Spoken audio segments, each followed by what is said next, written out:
Windows Server installation. Now in installation we have what three options. We have option to install in the desktop environment where we can get the graphical interface, and the second option we have Windows Server Core.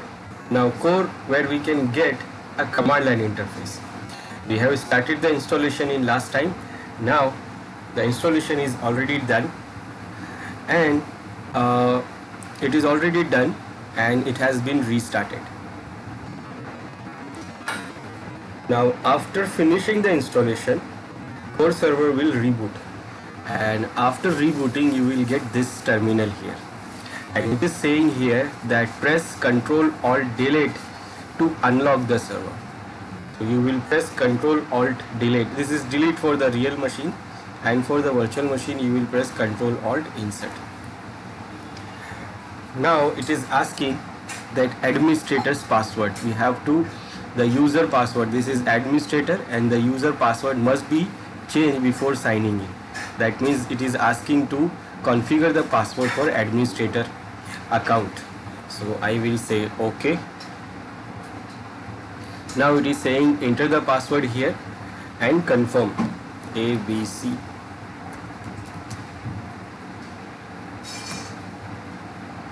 And again you will type the same password for confirmation and then enter. Now it is saying the password is changed, your password has been changed, and OK. And now it is starting. It is configuring, and now here it is. This is our core server. Now if you see here, it is not showing any graphical interface. It is showing only the CMD command line here. It is showing only this command line, and this is the window, and it is only we have this command line interface available.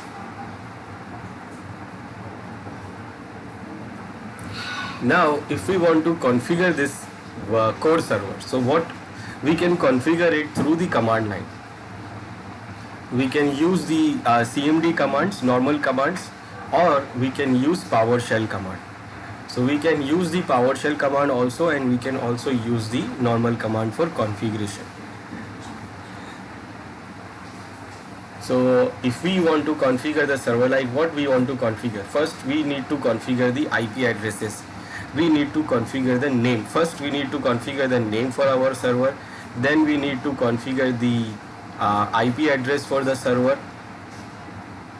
So these are the basic configuration we have to do. Now we did this configuration, these basic configurations in graphical, but here there is no graphical interface available. Now how we will do now? So we will do this configuration by using the commands. So for commands, we need to know the commands of this CMD or PowerShell. Right now it is a CMD commands, and if we want to open the PowerShell, then we will give the command here.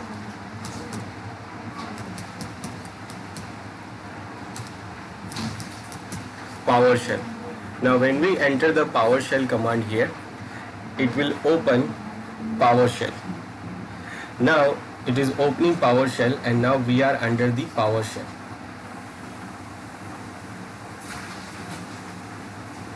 Now whatever the command we run here, it is PowerShell command. We can see here it is saying PS. The terminal is saying PS. PS means PowerShell. So from here we can configure the PowerShell commands. So whatever the PowerShell command we know, we can configure the server with that PowerShell commands.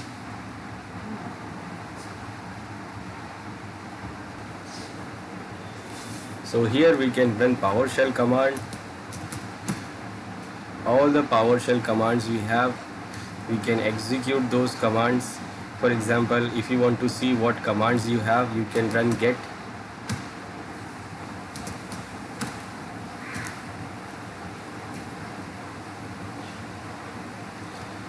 Get commands, and you will see all the PowerShell commands here. So there are lots of commands, and you can fully manage the server through the command line. and also we can configure this server, or we can manage this server from remotely from the other server, and even we can connect this server from the graphical server manager, and then from there we can manage this server.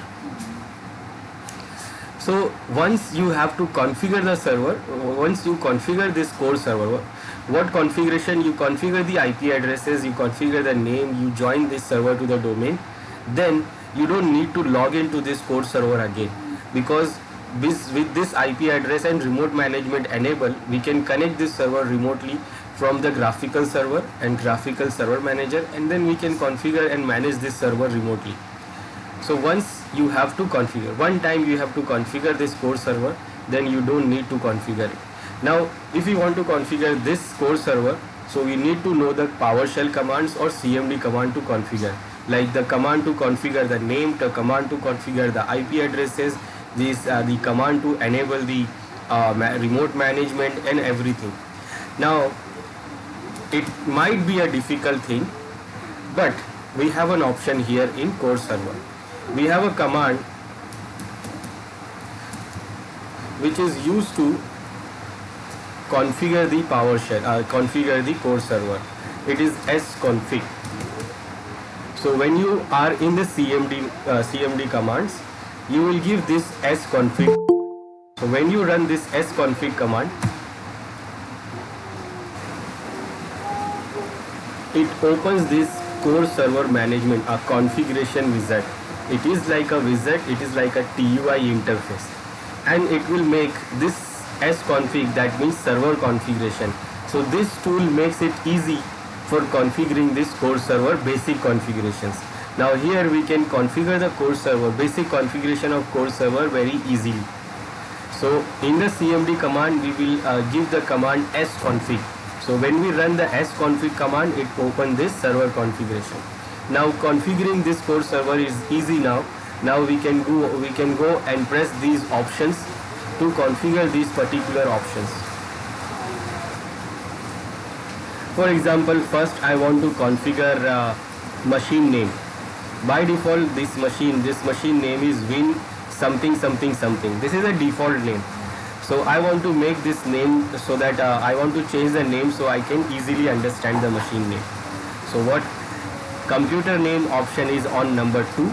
So I will press here number 2 and enter. Now it is saying computer name, enter the new name, and it is saying enter new computer name, and blank is equal to cancel. That means if I don't give any name and directly press enter, so it will not change the existing name. Existing name is this is the default name. So if you don't want to change the name, then you can press enter here. But I want to change the name, so I will say this is my core server. So I will make this name as, like, I will say core 1, enter. Now when you change the name, you have to reboot your server. If it is a graphical server or a core server, we have to reboot the server. So I will select yes, and it is going to reboot, and then we will see the name which we have changed. Now it is rebooted, and after rebooting it says press or Control Alt Delete to unlock. So I will press Control Alt Delete here, and then it is asking the password for the administrator. So we have configured the password for administrator, so I will give the password which I have configured, and here it is again. Now we are on core server. Now again I want to see what is the name, so I can check by giving the command host name. So it is saying that the name is now core 1. So previously it was the default name, now we have changed the name. Now if you want to do the more configuration, so again I will give command sconfig and start the server configuration too. And now we can see it is a core 1. Now configure the remote management. So remote management is important in this core server because managing it directly here, we can manage it directly, but for that we need to know the commands and we need to run the commands here. And if we want to manage it from the remotely, then we can manage it from the server manager of other machine. And for that, this remote management is important. So remote management by default is enabled. So if you want, then you can disable it, but by default it is enabled. Then we have option to configure the updates, Windows update settings, download and install Windows update. We have option to enable the remote desktop also. Now it is interesting because there is no desktop in this core version, but still we have an option to enable the remote desktop. Desktop means there is a graphical interface, but there is no graphical interface for this core. Then here we have the network settings. So we have to configure the network settings so that we can connect this server from remote location. So I will use this option number 8 to configure this networking setting. Now it is saying that available network adapter is this. The index number for that adapter is 0. This is the current IP address of that adapter, and this is the type of this adapter. Now this IP is coming from DHCP, but remember, for the server we should always use the static IP addresses. So here it is saying that select the network adapter index number. Now blank is for the cancellation. Now if we have multiple adapters, if we have more than one network interfaces, then we will see those interfaces one by one here, and we can see the index number of those adapters, 0, 1, 2 and so on. And then we can select which adapter or which network adapter we want to configure. Right now I have only one, and that network adapter index number is 0. So I will select 0 here. Now we are under the network configuration settings for that particular adapter.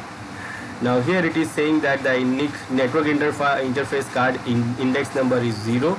This is the description, this is the IP address currently used subnet, and it is coming from DHCP. It is saying DHCP enabled is equal to true. Default gateway is this, DNS server IP is this, alternate DNS server IP is this. Now it is asking us to set the configuration, set the network adapter address. So for setting the network adapter address, we have to press 1. So I will press 1 here. Now it is saying select D for DHCP, S for static IP. So DHCP is already there. I want to configure static IP, so I will select S. Now it is saying set static IP. Enter the static IP address you want. So whatever the IP address you want, you will configure here. So for example, I want here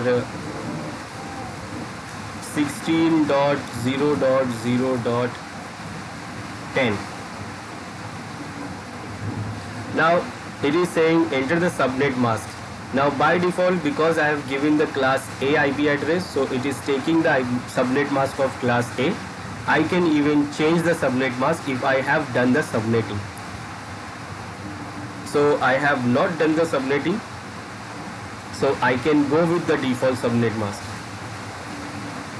So blank is equal to the default subnet mask. So I will press enter here directly to go with the default subnet mask. Then enter the default gateway. So if we have a router address in our network and we have a router and we have a gateway, so we can give the router's address here, gateway address here. And I don't have, so I will go blank. Now what we have here, we have configured the interface with this IP address. This is the subnet mask, and we have not configured the gateway, and we have disabled the DHCP. Now it is saying DHCP enabled is equal to false. Now the important option and the important network configuration is DNS. DNS is very important here in Microsoft environment. So we have to configure the DNS IP also. So here it is saying set DNS server IP on number 2. So I will configure number 2 now for DNS server. Now enter the new preferred DNS server IP address here. Blank for cancel. Now my DNS server is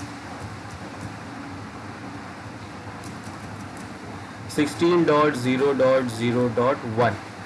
so this is the server IP address of my DNS, and it is going to be my DNS server. I have not configured it, but it is going to be my DNS server. It is set. Now we can have alternate DNS servers also. If suppose we have more than one DNS servers, then we can give the IP address of those servers here. Right now I have only one DNS server, so I will go blank here and blank for none.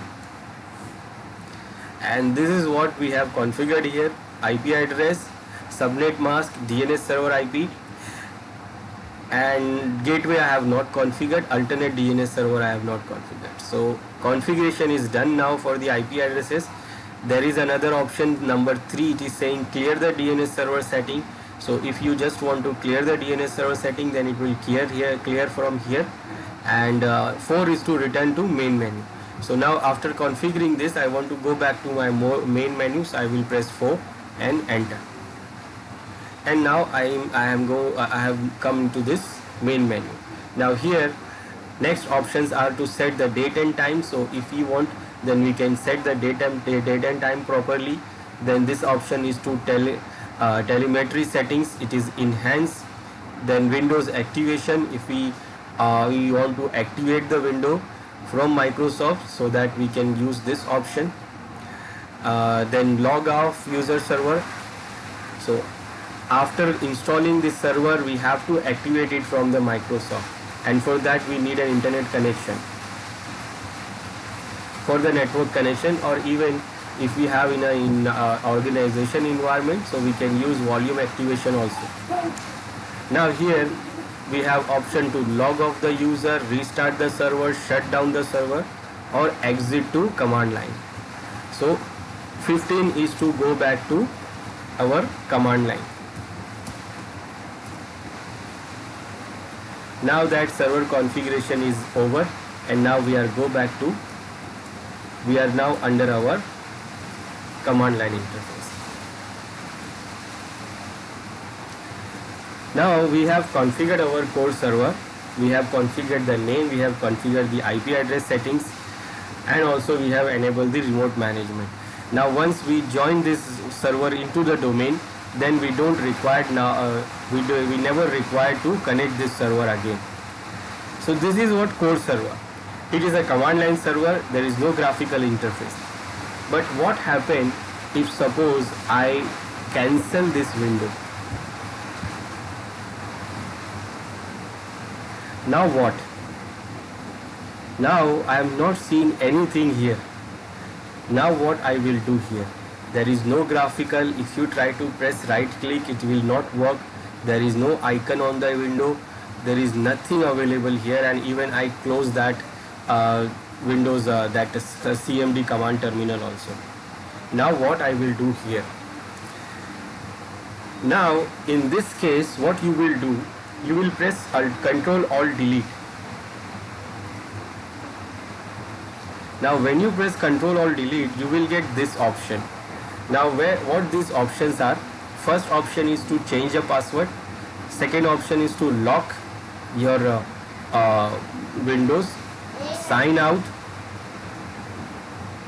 or switch user, or task manager.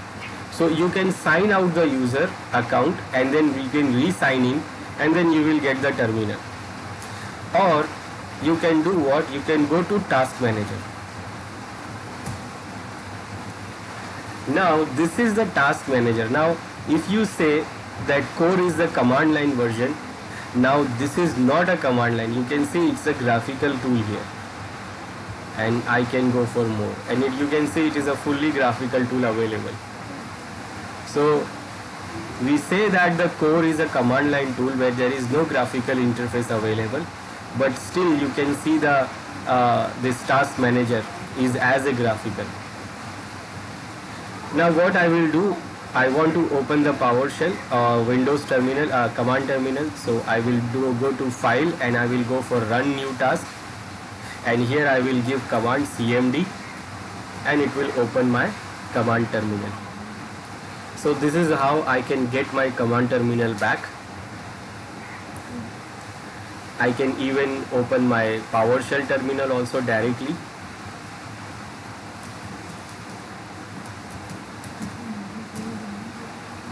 I'm getting the PowerShell terminal.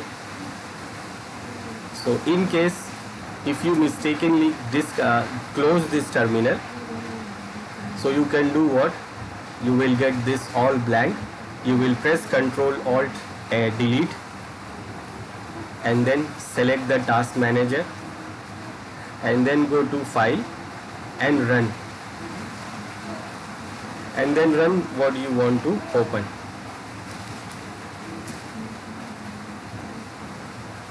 Let's try something else.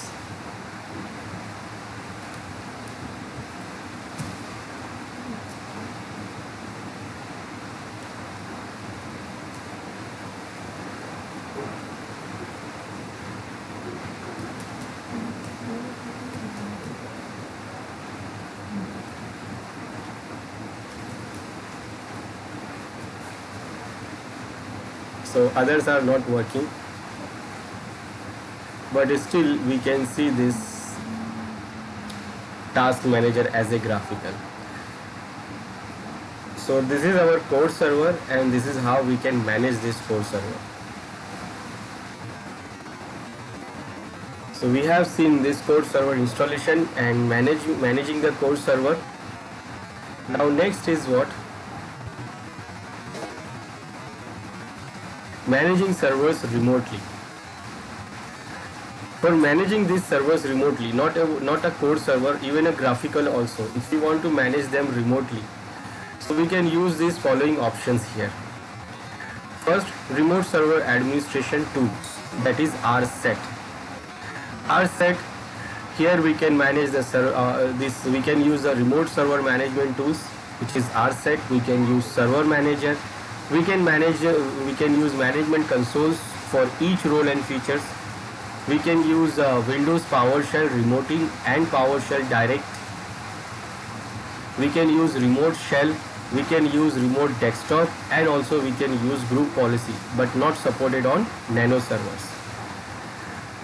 But for configuring it, we have to configure the firewall exemptions for enabling the remote management.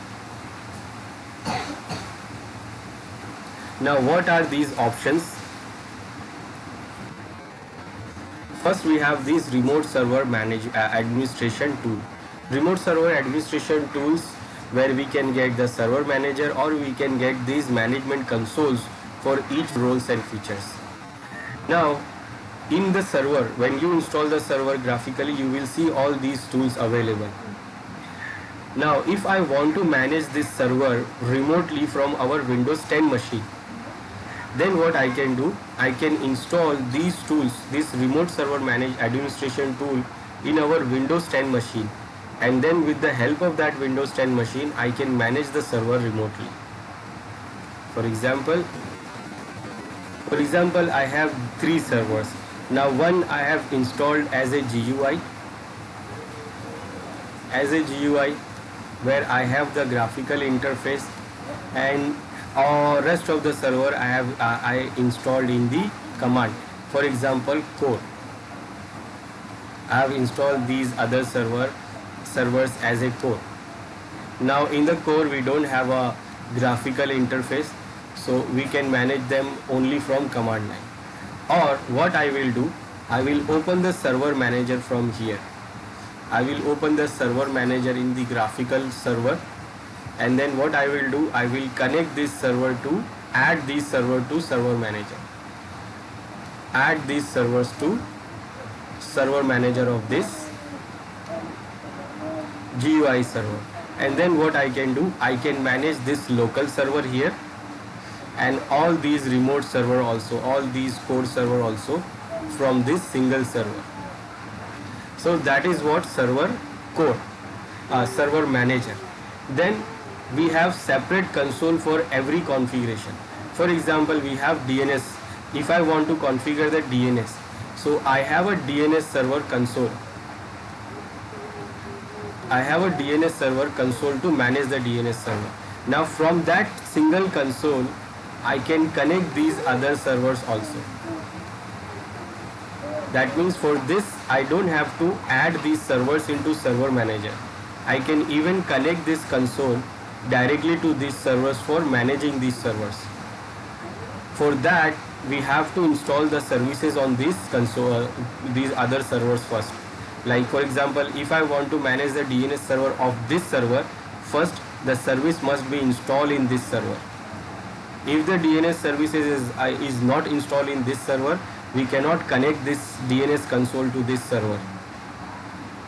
Now for installing the services, we have to connect this server to Server Manager, and then we can install the services from the Server Manager, and then we can manage the service from separate consoles. Then if suppose these servers are kept into a secure environment, that means a server room where nobody should go. Even administrator itself don't want to go there, because they just don't want to touch these servers. They just keep them these servers secure. So if they want to, the administrator wants to manage this server, then what they do, they keep these servers secure and connect these servers remotely from the client machine. Now client machine means what? It is Windows 10 machine. Now it is a Windows 10 machine, that means it is client machine. Now for managing these servers have different roles, different features, different services. They have DNS services, they have DSCP, they have Active Directory services, they have multiple other services available they are running. Those services are not available in client machines. So in the client machine, that means in Windows 10 operating system, we don't have those management consoles to manage these services. For example, DNS. If I want to manage the DNS services, I don't have any console available in Windows 10 to manage DNS services, because it is not the service for the Windows client machine. It is the service for Windows server machines. So the console for managing the service is only available in Windows server. It is not available in client machine. So for managing the whole server, we need all the consoles, all the tools, all the consoles of these different services available in this Windows 10 machine. Now for that, we can use that RSET tool. That RSET tool we can download from Microsoft site, and it is freely available. And after that, we will install that tool into our Windows 10 machine. Now after installing that tool into our Windows 10 machine, we will get all the tools required to configure these server services. These server services will be available in our Windows client machine, in our Windows 10 machine.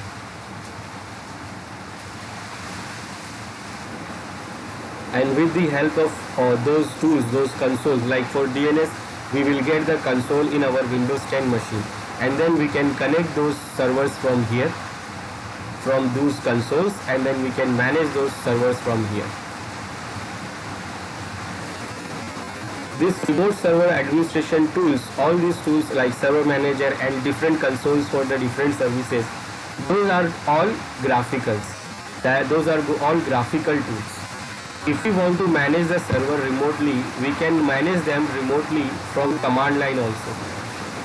Managing them remotely means we can manage them through command line, that means through PowerShell commands. So we can connect the PowerShell to these other servers, and we can manage the servers from remotely, and we can use PowerShell command to manage all these servers and remotely. First, for that we have to first enable PowerShell remoting on these servers, and then we can manage them remotely from the other machine. This is called Windows PowerShell remoting. So for connecting the Windows servers from the remote location through the PowerShell, we have to enable the Windows PowerShell remoting. Now there is one more option, PowerShell Direct. This is different. It is actually connecting the virtual machine in the server.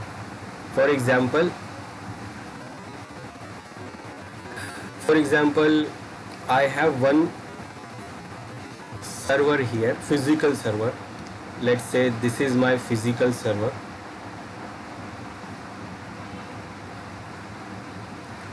Now inside the physical server, I created this virtual server here. This is my virtual server. Now my physical server is connected to the switch. It is having this network card, and then it is connected to switch, and through the switch it is connected to other physical servers. Now I am using this virtual machine inside my server. Now if I want to connect this virtual machine, so this virtual machine can do what? It can connect to this my physical interface, and through my physical interface it can connect the other physical servers in our network. So if I want to do the PowerShell remoting, I want to connect this virtual server through PowerShell from here, then it has to connect the physical interface of my real machine, and then from that it will connect this server here. Now this is normal PowerShell remoting. Now if suppose what in my real server, in my physical server, I open the PowerShell here in my physical server, and I want to connect this virtual machine here through the PowerShell. So I can connect when it is connecting through my interface. Suppose it is not connecting the external network. When we create the virtual machines, we have two options, internal and private. Now internal means what? We have a public, external and internal. We have external and internal network interfaces, configuration of virtual machine. So if we configure external, so our virtual machine will connect to the real switch, a real adapter, and through the real adapter it will connect all the physical machines.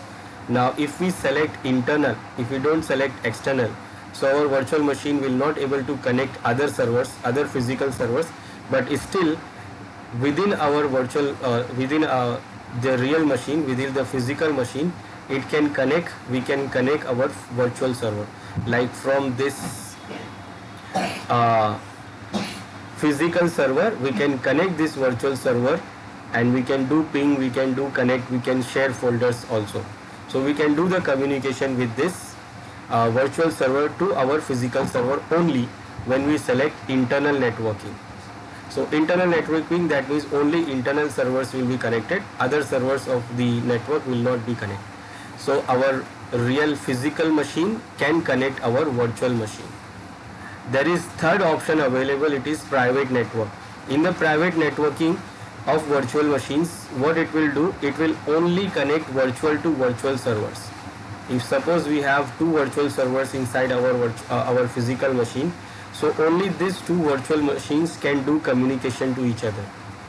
They will not be able to do the communication to any other machine, and even not the physical server also, not the host server also. They will not be able to do the communication with our host machine also.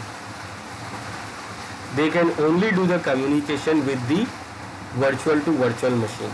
Now in this case, if we have configured our virtual machine to go with the private networking, so if we try to open the PowerShell here and try to ping these virtual machines, they will not reply, because they are only communicating with the virtual to virtual machine. They will not get reply to the physical server and not external servers. But now we have the new feature available, it is called PowerShell Direct, where we don't have to connect to the virtual machine from our host through the internal network. If it is not connected through the internal network, still we can run the PowerShell command, we can connect the PowerShell to our virtual machines. So without any internal networking configuration, still our physical server with the PowerShell Direct can connect the virtual machines. That is what PowerShell Direct. It is basically to connect our real server, our host server, to our guest virtual machines without any networking. So this PowerShell Direct option is available in now Windows Server 2016, that we can connect our virtual machine from the physical server. Physical, that means the host server which is hosting that virtual machines. We can connect them directly through the PowerShell without any networking option. Then remote shell, that is what the PowerShell, which is you are getting it from the remotely. We can even manage the servers from remote desktop.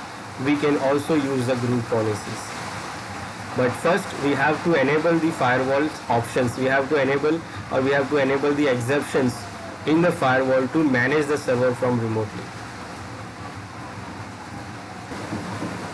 Now this is the option we have for enabling the PowerShell remotely. For managing PowerShell, we can use Windows PowerShell 5.0 to manage servers.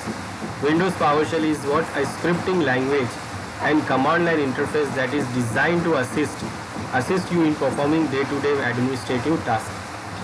Now for enabling the PowerShell remoting, first what we have to do, we have to add the remote server into trusted servers list. So first we have to run the command to set the item, and in the Windows Server Manager we have to set that server as a trusted host, and that IP is of this server.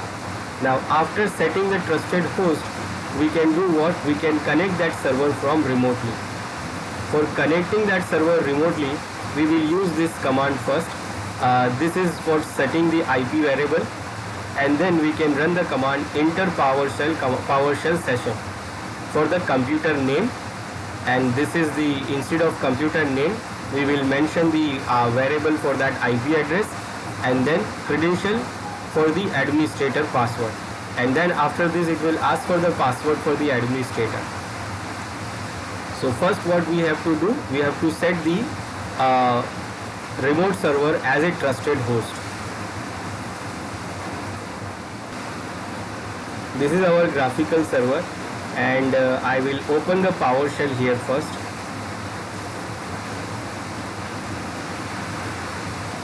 I have option here, so I will open the PowerShell,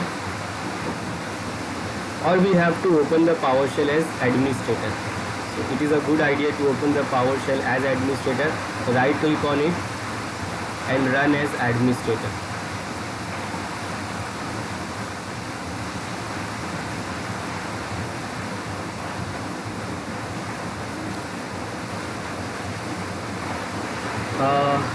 Now first I will try to check whether we are connected to that core server or not. This is the IP address of the core server,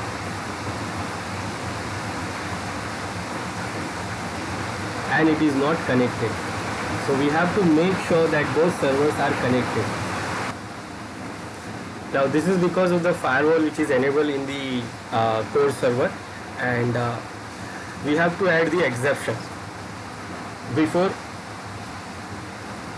doing this remote management, or we can just disable the firewall. Now this is our core server. So first I will do what? I will start the PowerShell here.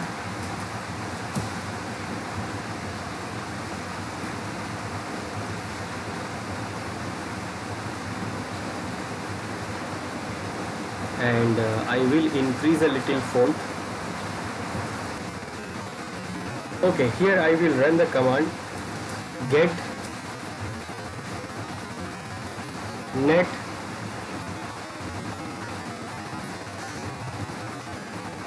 and I will press tab, get net firewall profile, and okay, firewall,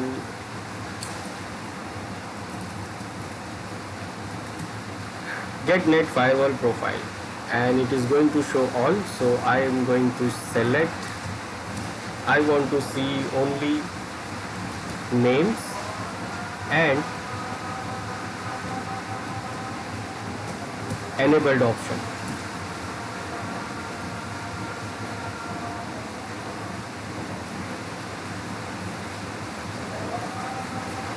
Now it is going to show me about the firewall profiles. Remember, in Windows we have three profiles. We have domain, private and public profile.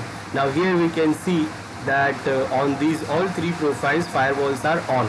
Enable is equal to true. That means firewall is on. Now if I want to disable the firewall, so what I will do, I will run set net firewall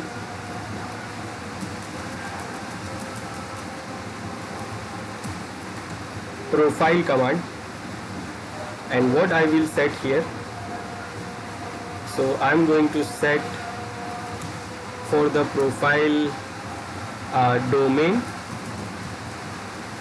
and for the profile private public, and also for the profile of private. So what I want to do with these three profiles, so I will do what? I will do disable. So I will say enable is equal to false, and this will do what? It will disable the firewalls for all these three profiles. Let's check again by using the get firewall command, and now we can see it is not enabled. It is saying disable from all the firewall, all the network profiles. Now the firewall is not running. Now we'll go back to our graphical server. Now again I will try to ping, and now I'm start getting replies. That means we are connected to the core server, and the firewall is also not there who is stopping our requests. Now next is to manage our server from the core server from this PowerShell. So first what we will do, we will add that server IP address into our trusted host list. So we will mention the command to add the host into our trusted host list. Set item wsman localhost client trusted hosts, and here we will mention the IP address of that core server. So we can add it says yes or no, so I will say yes. So it is saying that this command modifies the trusted host list for the Windows remote management clients. So I say yes, I want to update this list, I want to add this IP address here. Now after adding the IP address here, now we can connect that server, and this server and that server is now trusted here in this our local server. And for connecting that, what I will do, I will create first a variable IP is equal to, and I will mention the IP address of that server 16 is 0010. Then I will use a command to connect that server. So this is the command, enter PowerShell session with the computer name. Now for the computer name I am using this variable which I have set here, and that variable IP means is equal to this IP. This IP is a core server IP. Then for the credential, that means when I try to connect that core server, the core server will ask for the authentication. It will say that which user account you want to connect. So I am giving here the account name is administrator, the default administrator account. Now when I press enter here, okay, we missed something I think.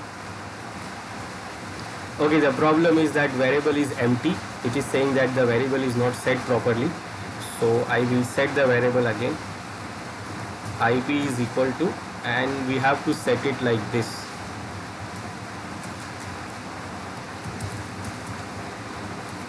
Okay, now I think the variable is set. Let's run the command again, and now it is asking for the password of that administrator user, and the IP address of that server is 16.0010, and that is our core server. So I will give the password which I have configured on that core server.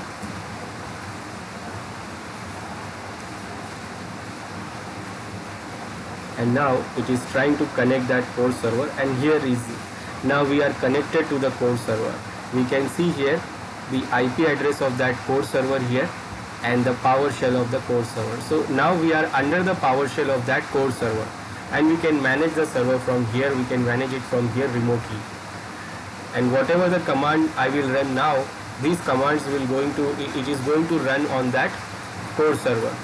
For example, if I say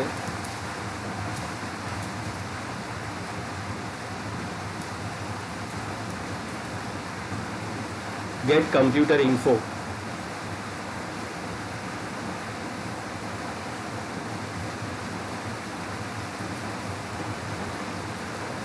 So it is showing me all the information about that server.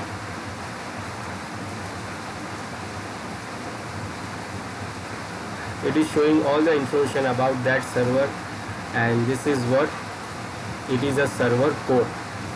This is the server core which we have installed there, which is the server data center evolution edition. And if you see, these are the other information about that server. So basically it is showing all the information about that server here. So whatever command we run, like for example I just want to see the name, so I will give command host name, and it is showing the name is what, core 1. That is the name of our core server. So it is saying that this is our core server. So this is what, managing the server remotely through the PowerShell. And the other option is to manage the server from this server manager. For managing it from here, we have to add those servers here. Like we can add the server here, go to add servers, and here we will mention the IP address of that server and try to find. It is talking about DNS. There is no DNS, but IP address is there, so I will add this server here.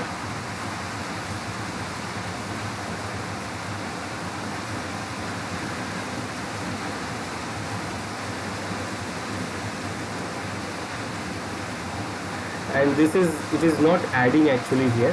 Now this is not adding because actually it needs the authentication, and for the authentication we have to configure the Active Directory services. That is what we have not configured right now, so it has not been added here into server manager. That is, we will configure in the next topic, that how we can configure this Active Directory services and what is Active Directory services. So after that we can add the server easily here. Right now both the servers are in work group, there is no domain, there is no authentication. And the tools we have here, whatever the tools we have here, we can also use these tools to connect the remote servers also. For example, I'll go to computer management. So this is what computer management console. Just like this console, we will get all the other consoles for managing Active Directory, DNS, DHCP, and all these consoles have option to connect the remote servers. Right now it is saying that this is the remote local machine, and if suppose I want to connect the other machine, so I will right click here and I will say it is an option here that connect to another computer, where we can select the IP address of that other computer.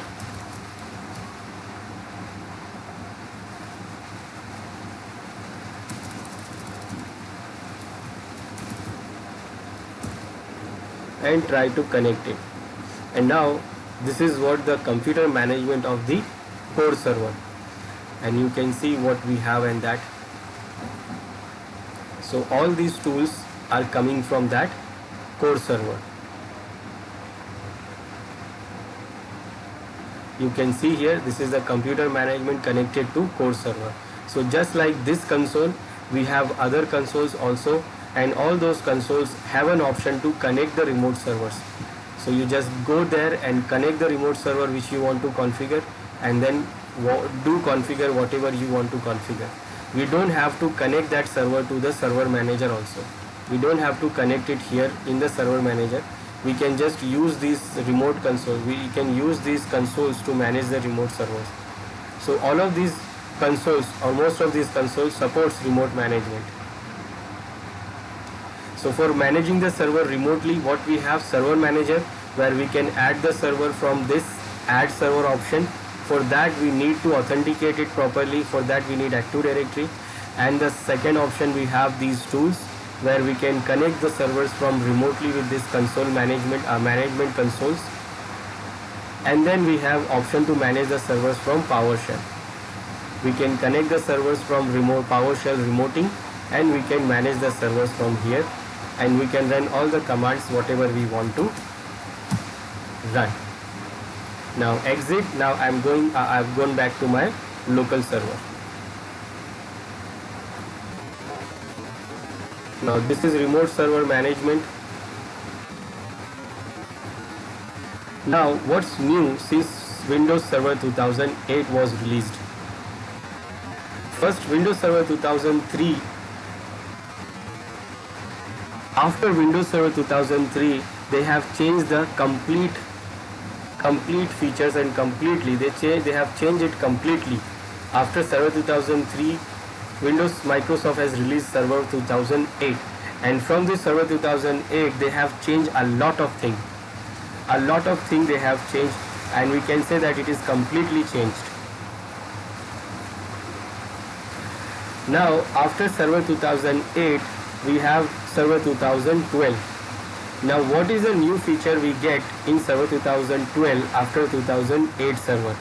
So in Server 2012 we get work folders, we get storage spaces, we get DHCP failover, we have storage tiers, we have IPAM, we have better domain, we have dynamic access control available, we have better domain controller virtualization actually.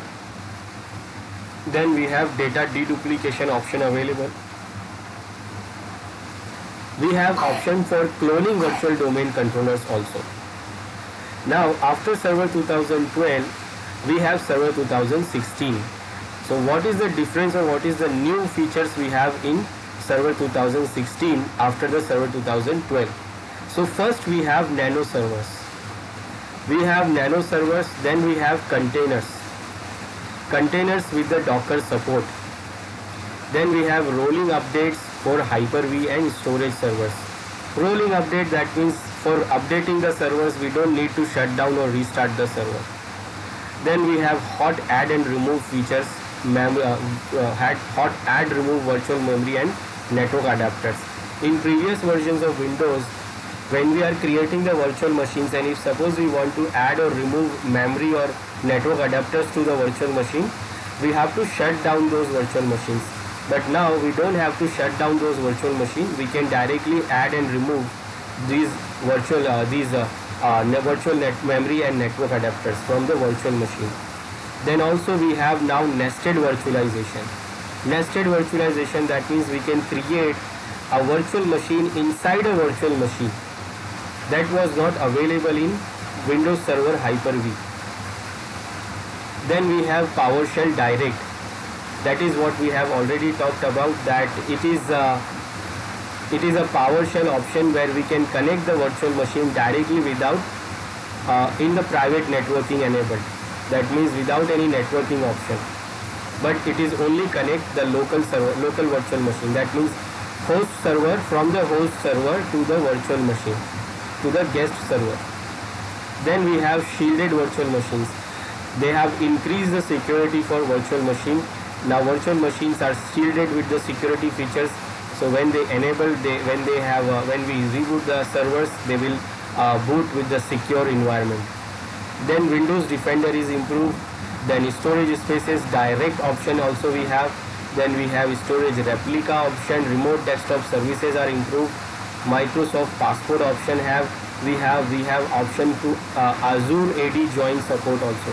Azure Active Directory is a cloud service, so we have option to join these Azure cloud services also. We can join our local Active Directory to Microsoft Azure AD, that is Cloud Active Directory. Then we have privileged access management. So these are the new features we have in Windows Server 2016, which was not available in Windows Server 2012, or we can say improved from 2012 server. So what we saw here, we saw how we can configure the core server and how we can configure the remote management for core server also. So we can install core servers and we can manage them remotely. We don't have to log in there on the core server personally to manage the server. We can manage all the things from the core server remotely. We have option to manage it from server manager or different consoles of the server, management consoles, and also we have option to manage it from PowerShell. by using the PowerShell remote